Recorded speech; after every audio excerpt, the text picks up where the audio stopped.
Laundry day. Anywho, welcome back everyone to Seekers Weekly, where we are talking about episode 11, Confession. And before we get into everything about this whole entire episode, I'm going to be frank with you guys and just sum it up for all of its parts by basically just, how to put this, well, firstly, I'll get Zed's story out of the way because it's not really that connected to this filler arc that's going on, because his is more focused on regular plot-related stuff in this episode. Kind of like what he was when there was the whole thing with getting the piece of the book that's also plot-relevant, but then when we had just Richard and Kaylin, it was just filler, so... Basically, Zed was going off to see his family because his family was in the area of this episode, but the only person that was still alive was his brother. And his brother is non-magical, but he's also the jealous sibling of, I wish I had your talents! Why can't I be born special like you?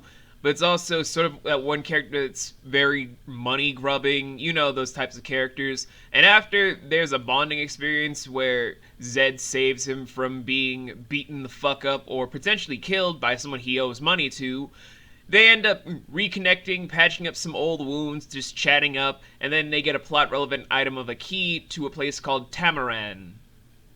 I think I said that right. Either that or Laura will probably tell me in the comments below about if I was correct or if I was off a smidge in my pronunciation. However, though, in the whole Richard and Kaylin thing, I can just sum it up like this. They had a filler that was sort of like The Usual Suspects.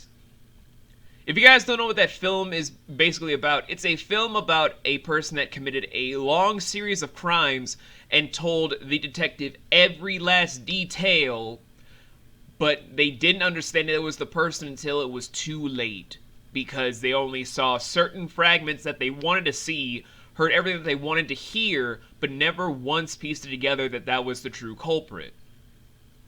It's basically The Usual Suspects as the basis for this entire filler, where there's been a string of murders and supposed suicides in this small little village.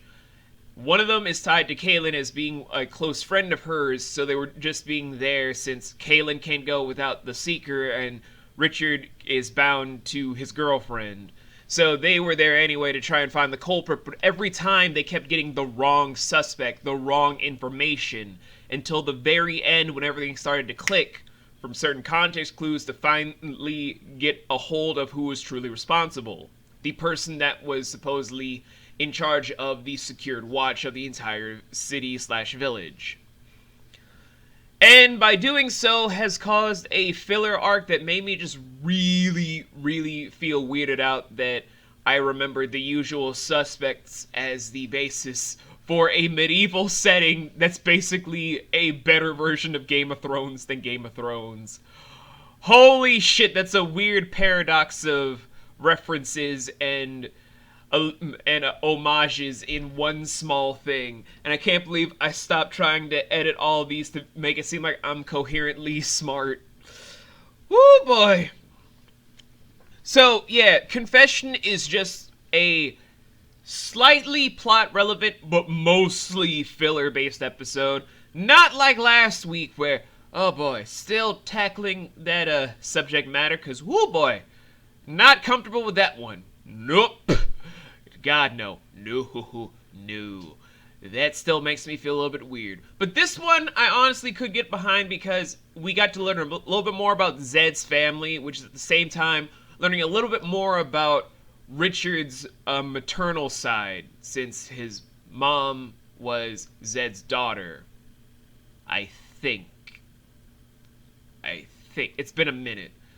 So we got to learn a little bit of that lineage, as well as how that kind of affects how Richard's whole entire makeup really does matter on his mom's side.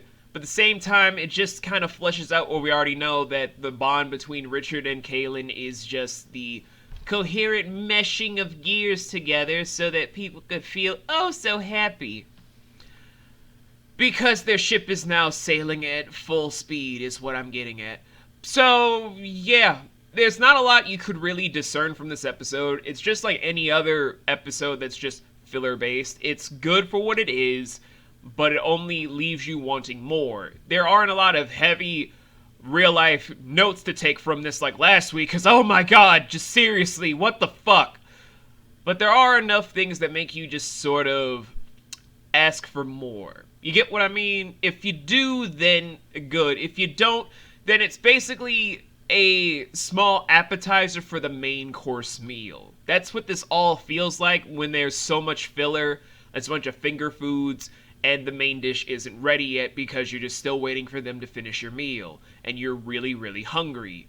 And why don't you give me my fucking food, Kevin? I want my goddamn food. That's how it kind of feels with this overload of so much filler, even though you get certain dishes that have plot-based stuff on the side. It's odd. But I wouldn't say it's a bad episode. If you guys want to check this out for the collection, it's a good place to also pick up on. You don't miss a lot, but you also get enough character development and some good story notes for what's to come for later, as well as some very interesting world-building things that I could discern into, but not essentially because I didn't read the Sword of Truth books. In the meantime, though, I'm going to be gearing up for episode 12, where it'll probably be me and Laura again, so expect that. Or it'll be me as a solo episode again, unedited, to make me seem as if I'm truly just a rambling idiot doing these on the fly, you know what I'm saying? So, yeah, I'll see you guys for that one. Make sure that your swords remain true, you confess with all due diligence, and you don't copulate with chickens. I'll see you guys next week.